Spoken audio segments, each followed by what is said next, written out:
Hello hi YouTube family, कसे आहात सगळे? मस्त ना? तर आज होते आम्हाला शिवजयंतीची एक ऑर्डर ढोलपथकासाठी, तर त्यासाठी आम्ही सगळे निघाले होतो। आज फर्स्ट टाईम मी तुम्हाला दाखवते की आम्ही ढोलपथकाच्या ऑर्डरला जेव्हा जातो ना, तेव्हा कधी कधी बाय बस जातो, तर कधी कधी बाय टेम्पो जातो। तर आज आम्ही टेम्पोने चाललो होतो। ढोल पण त्याच्यामध्येच होते आणि आम्ही सगळे लेडीज पण त्याच्यामध्येच होतो, कारण की गावापासून ऑलमोस्ट एक 15-20 किलोमीटरच्या अंतरावरतीच ते होतं, म्हणजे ज्या ठिकाणी शिवजयंतीचा कार्यक्रम होता त्या ठिकाणी। तर संध्याकाळची वेळ होती, साधारण 5:30-6 वाजले होते। क्लायमेट एवढं सुंदर वाटत होतं आणि मोबाईलमधून तर खूपच छान वाटत होतं ते क्लायमेट। मुलींची मस्ती चालली होती सगळ्यांनी, कारण की यात्रा तोंडावर आली होती, पण जायचं होतं त्यामुळं सगळ्यांची तयारी खूपच जोरात चालू होती। आणि अशीच मस्ती करत करत आम्ही आमच्या त्या ठिकाणावरती पोचलो। जागेवरती पोचल्यानंतर एक साधारण 15-20 मिनटाचा आम्ही ब्रेक घेतला, थोडासा आराम करून फ्रेश होऊन आम्ही ढोल बांधणार होतो। त्याआधी सगळ्याजणी पाणी पिण्यासाठी, फ्रेश होण्यासाठी सगळ्या आजूबाजूला गेल्या। मग तोपर्यंत चलबिचल चालली होती की गावात किती रूट आहे, काय आहे, किती वेळ वादन करायचं, ह्या सगळ्या गोष्टीची चर्चा चालली होती। त्या चर्चेनंतर मग आम्ही ढोल बांधायला सुरुवात केली।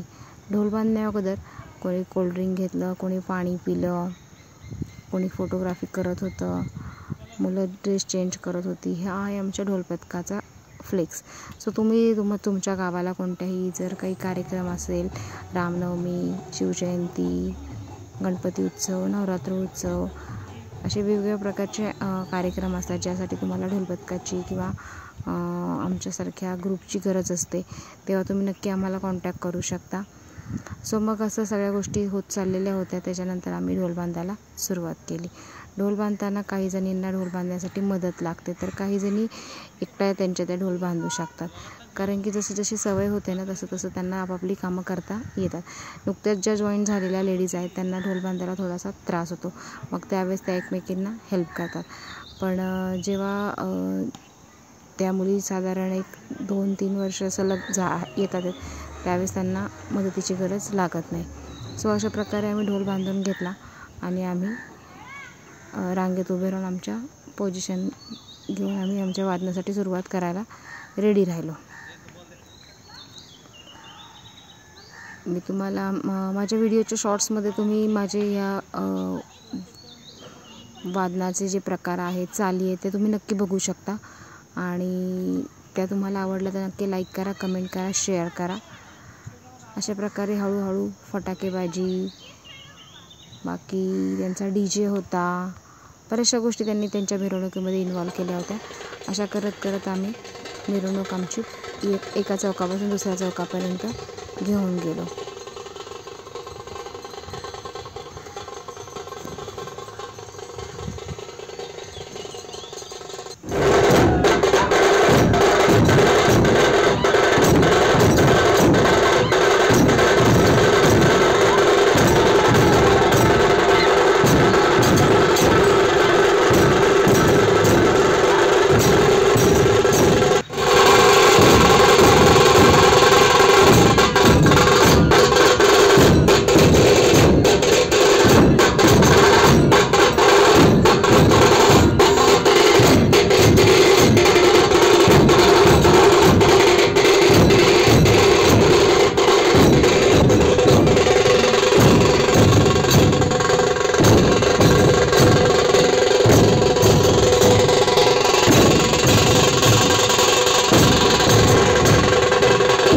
अशा प्रकारे वादन पूर्ण झालं आणि मग आमचं जेवणाचा बेत सुरू झाला।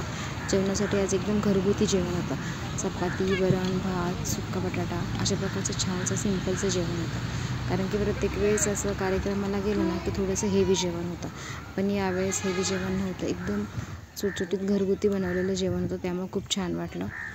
आणि गरमी एवढी येत होती त्यामुळे त्यांनी अंगणातच आम्हाला जेवणाची व्यवस्था केली होती। ती व्यवस्था एवढी सुंदर होती की 2 घास नक्कीच आम्हाला जास्त गेले, कारण की बिलकुल गरम होत नव्हतं आणि आम्ही वाढण्याची वगैरे जी काही पद्धत होती ती अगदी घरातल्यासारखी होती, त्यामुळे जेवताना खूपच छान वाटलं। सो तुम्ही पण असे कार्यक्रम एन्जॉय करत असाल तुमच्या ग्रुपमध्ये किंवा यूट्यूब फॅमिलीमध्ये असं कोण आहे की ज्यांची ढोलपथकामध्ये जे जॉईन आहे किंवा आणखी ढोलपथकासारखे की आणखी दुसऱ्या कोणत्या लेझिम पथक किंवा मल्लखांब अशा कुठल्या प्रकारामध्ये तुम्ही आहात ते मला नक्की कमेंट बॉक्समध्ये सांगा. आणि हा व्हिडिओ आवडला असेल तर लाईक करा, शेअर करा, कमेंट करा आणि असेच व्हिडिओ बघण्यासाठी माझ्यासोबत कंटिन्यू राहा. Thank you so much. See you again.